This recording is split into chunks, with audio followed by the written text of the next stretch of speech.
Hello and welcome to your weekly market review. Today we look back on last week's markets. What moved, what mattered, and what lies ahead.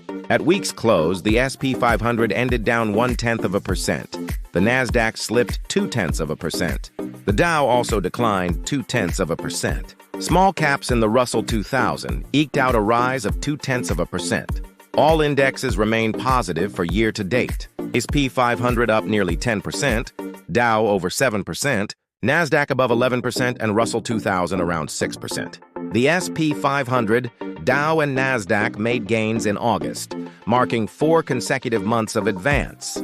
S&P 500 rose 1.9%. Nasdaq gained 1.6% and Dow jumped 3.2%, led by bets on rate cuts and broad investor optimism. What did we learn last week? Markets responded sharply after Powell opened the door to a September rate cut. Friday rally erased losses earlier in the week for key indexes and lifted the Dow to a record high while small caps rose too. But tech stumbled as Nvidia and peers trailed on weak AI outlook. Marvell crashed near 20% on guidance concerns. Alibaba's AI chip push spooked investors and shook chip names.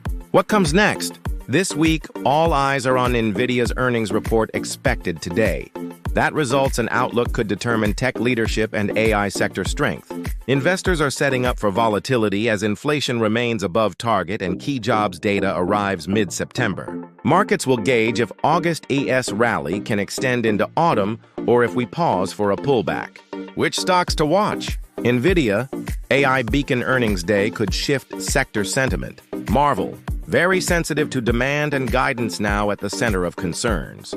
Alibaba, its AI ambitions threaten incumbents. Stay tuned. Broad markets. Big caps like Apple or Microsoft may lead if tech stays shaky. Russell 2000 components. Small cap resilience could shine if credit or growth names find footing. If this review helps you stay in the loop, hit like and subscribe for crisp weekly updates, and ring that bell to never miss a market review.